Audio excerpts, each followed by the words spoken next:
A lot of the locals say that his story does not add up. Lynette's family says that his story does not add up. You're going to hear from Lynette's daughter coming up in this episode, what she finds especially suspicious about the entire situation. Also, the latest from the Coast Guard. They have released an official statement about this ongoing criminal investigation. Remember, they have basically impounded Brian Hooker's boat. And there's some new photos of that. So I'm going to get into the latest. There's been a lot of moving pieces behind the scenes. It's all coming up. On Mother's Day morning, Carly Aylesworth posted a video. She was watching two strangers she had never seen before sailing away on her mother's home. The boat named Soulmate, the 6-foot sailboat that Lynette and Brian Hooker had lived on together for 4 years. The boat they had documented on social media under the name The Sailing Hookers. The boat that was the last place Lynette was ever headed on the night of April 4th was leaving Marsh Harbour in the Bahamas. Two men Carly did not recognize were at the helm. Brian Hooker was not one of them. "Neither of them are Brian," she said in the video. "I've never seen them before. They turned off their GPS." She said it was the first Mother's Day without her mother. She said it was hard to know her mom was not a text away anymore. She did not know yet what was about to happen to that boat. Hours later, she found out. The United States Coast Guard intercepted the Soulmate as it made its way from the Bahamas toward the American coastline and towed it into the Coast Guard station in Fort Pierce, Florida. As of today, Tuesday, May 13th, that boat is sitting at the dock in Fort Pierce with crime scene tape draped across portions of it. Investigators in black shirts with yellow lettering, tan pants, and blue gloves have been seen actively searching the vessel. Brian Hooker thought he was getting his boat back. He was wrong. To understand why this matters as much as it does, you have to understand what the last 5 weeks have looked like from the outside and what was actually happening underneath the surface at the same time. For 34 days after Lynette Hooker disappeared, the Soulmate sat on a mooring ball in Marsh Harbour in the Bahamas, in the sun, in the same spot, going nowhere. People drove past it and reported back that, yes, it was still there, still tied up, still sitting in the same place where Brian had left it after everything fell apart. The boat had become a kind of silent focal point for everyone following this case. It was the last physical evidence of the life Lynette Hooker had been living. And as long as it stayed in that harbor, investigators could at least say they knew where it was. The question was always, what would happen when Brian Hooker decided he wanted it back? Because legally, that boat belongs to him. He has not been charged with any crime. He has not been convicted of anything. As a property matter, the Soulmate is Brian Hooker's vessel, and he had every legal right to arrange for someone to bring it home. He started looking for delivery captains weeks ago. A delivery captain is a professional sailor hired by a boat owner to move a vessel from one location to another when the owner cannot or does not want to make the trip personally. It is a completely legitimate profession. There are entire networks for it, forums, websites, sailing communities where these arrangements are made every day. But Brian Hooker's name was not just a name in those communities anymore. According to journalist Ashley Banfield, who has been covering this case more closely than almost anyone in American media, Brian had been contacting delivery captains for weeks, and one by one, they said no. Multiple professional sailors who could have taken that job, who would have taken that job under any other circumstances, declined it when they understood what boat they would be sailing and whose boat it was. Banfield described it in one word: lore. Brian Hooker's story had become lore in the sailing community. His name preceded him everywhere he went. Two captains ultimately said yes. According to Banfield's reporting, they were either not fully informed about the weight of what they were walking into, or they did not fully appreciate it. They provisioned the Soulmate with food and fuel and water. They prepared for what is normally a crossing of 1 to 2 days from the Bahamas to the Florida coast. And on Friday, May 8th, they left Marsh Harbour. Carly was watching. She saw the AIS signal, the standard maritime tracking system that broadcasts a vessel's position, speed, and heading to anyone monitoring, activate as the Soulmate left the harbor at 6.4 knots. And then, almost immediately after departing, the AIS went dark. Not gradually, not slowly fading, as the boat moved out of range. It went off. The public tracking signal that had allowed people to watch that boat sitting on its mooring ball for 34 days disappeared almost the moment the boat started moving. Carly posted her Mother's Day video. She said she had watched two strangers turn off the GPS and sail her mother's boat away toward Florida. She said she had not been contacted by the Coast Guard. She said she did not know where they were taking it. What neither she, nor the two delivery captains, nor apparently Brian Hooker fully reckoned with, is that the Coast Guard does not need a consumer-facing AIS transponder to follow a vessel it has already decided to watch. The Coast Guard Investigative Service had been running a criminal investigation in connection with Lynette Hooker's disappearance since early April. They had been conducting witness interviews. They had put out a public request for information about a mystery sailboat moored near the Soulmate in Aunt Pat's Bay on the night of April 4th. They had been building this case from multiple directions for more than a month. When the Soulmate left Marsh Harbour on May 8th, with its AIS off and running dark, the Coast Guard was not suddenly blind. They had other means of following it. According to Banfield's reporting, there was almost certainly aircraft involved in tracking that boat across the Florida Straits. What happened next took place somewhere offshore, roughly 30 to 40 miles out, in what Banfield described as brutal weather conditions the night of May 9th. The Coast Guard moved on the Soulmate. They came alongside. They boarded, and the boat did not continue to wherever Brian Hooker had planned for it to go. It was towed to Fort Pierce, to the Coast Guard station, to federal custody. And at some point during or shortly after that boarding, according to Banfield's reconstruction of the sequence, a phone rang somewhere on land in the United States. The delivery captain calling the man who had hired him. The message was simple. The Coast Guard is aboard. We are not going to be able to deliver your boat. They want it. I am.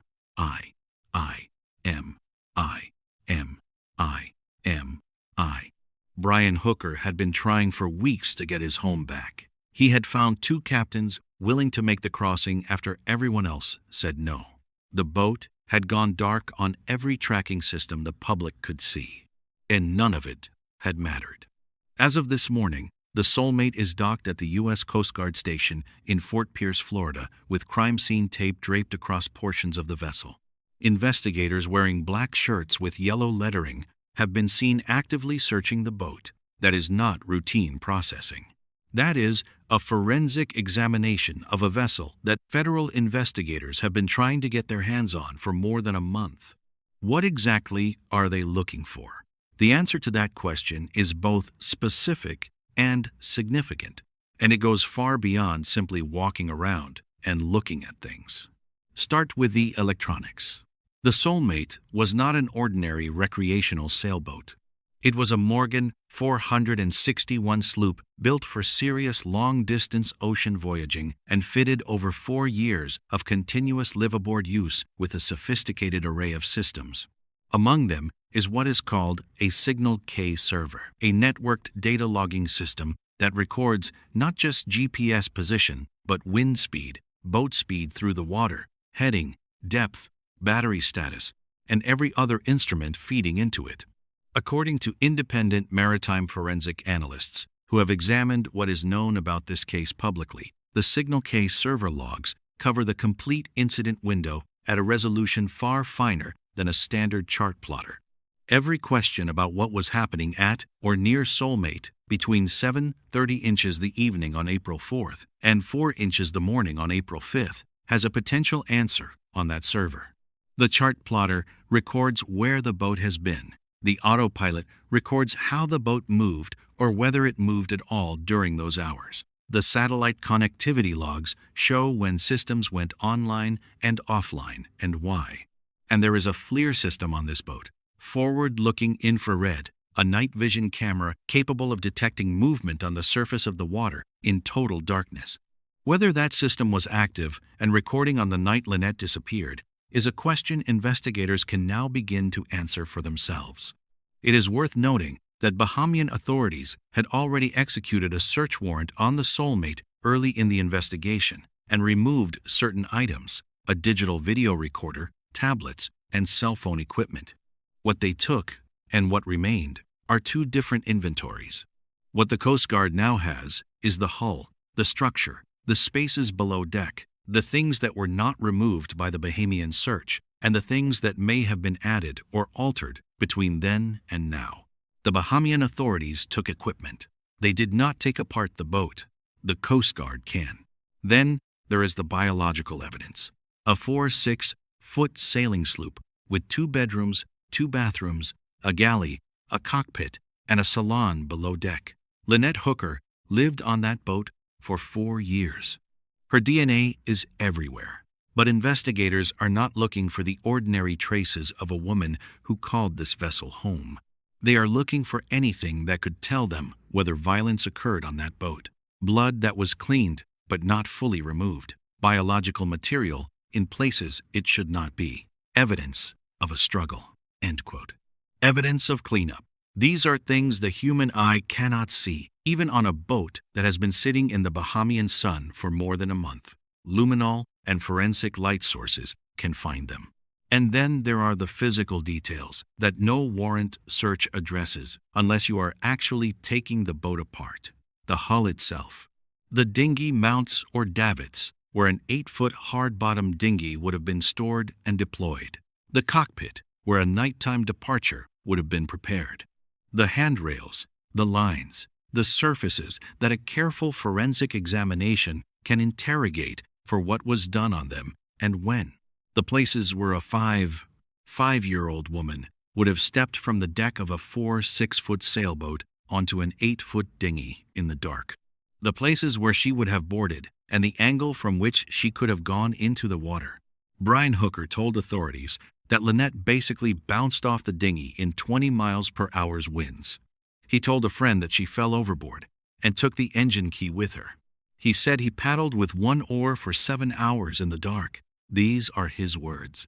They are the only first-person account of what happened that night, and every single one of them is now subject to being tested against what the Soulmate's own systems and structure recorded and retained. There is also the matter of the flares. Multiple witnesses reportedly saw signal flares fired from the direction of the Soulmate before 9 o'clock in the evening on April 4th. Brian Hooker has said that he and Lynette never made it back to the boat that night. If the boat fired flares before 9 p.m., and Brian says they were not on the boat, then either someone else was on the Soulmate that evening, or the flare account is mistaken, or Brian's timeline of when they left the anchorage does not match what actually happened. That is an open question, and the Soulmate's own data logs may contain the answer. Brian Hooker has not made a public statement since his boat was seized. His attorney, Crystal Hauser, who asked Americans earlier in this case to give her client the benefit of the doubt and treat him the way they would want to be treated, has not commented on the seizure. When CBS News reached her on a separate matter earlier this week, she hung up the phone. There is no comment from Brian's Bahamian lawyer either. The only people who have spoken are the people who have been speaking all along. Carly Aylesworth knew on Mother's Day morning that her mother's boat was leaving the Bahamas. She did not know the Coast Guard was going to intercept it. She posted that video watching strangers sail away on the Soulmate, not knowing that within hours, those strangers would be met by federal law enforcement 30 miles offshore in deteriorating weather, and that the boat would never reach wherever Brian Hooker had planned for it to go. By the time the day was over, Carly had her answer. The Soulmate was in Fort Pierce, in American hands, in federal custody.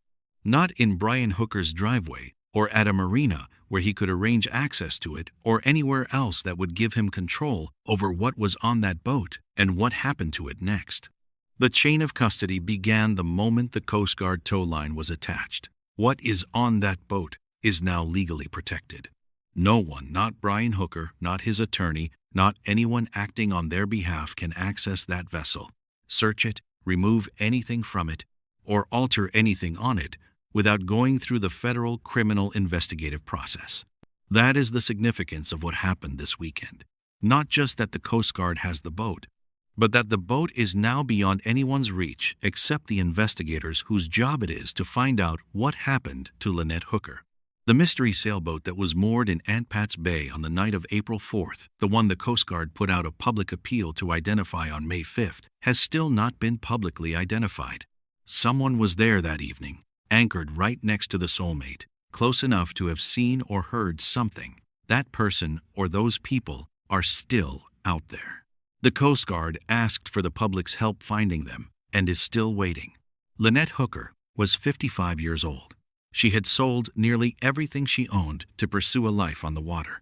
She spent 4 years filming sea turtles and sunsets, and the kind of photographs that make people in cold, landlocked places feel the ache of something they have never had. She called the ocean her happy place. She deserved better than what allegedly happened on the night she and her husband left a bar in Hopetown and headed into the dark. Carly spent her first Mother's Day without her mother, watching strangers sail away on the only home Lynette had left. And now that home is surrounded by crime scene tape at a Coast Guard station in Florida, while investigators in blue gloves go through every inch of it, looking for the truth that Brian Hooker's account of that night has never fully provided. The investigation is not over. It has entered its next phase. And whatever the Soulmate systems and structure reveal when the forensic examination is complete, the answer will not be able to be altered, removed, or sailed away from by anyone. If you know anything about what happened near Elbow Cay on the night of April 4th, if you recognize the mystery sailboat the Coast Guard has been trying to identify, if you were in Aunt Pat's Bay that evening and saw or heard something, the Coast Guard Investigative Service tip line is open right now. You can submit tips through their app on iOS or Android, completely anonymously if you choose. The number for tips is 1-800-424-8802. If this story has your attention, please subscribe to the Confirmed Report and hit the notification bell. We check before we report. Every single time. And tell us in the comments now that the Soulmate is in federal custody and investigators are on board with crime scene tape. Do you think charges against Brian Hooker are coming? We read every single one. We will see you in the next one.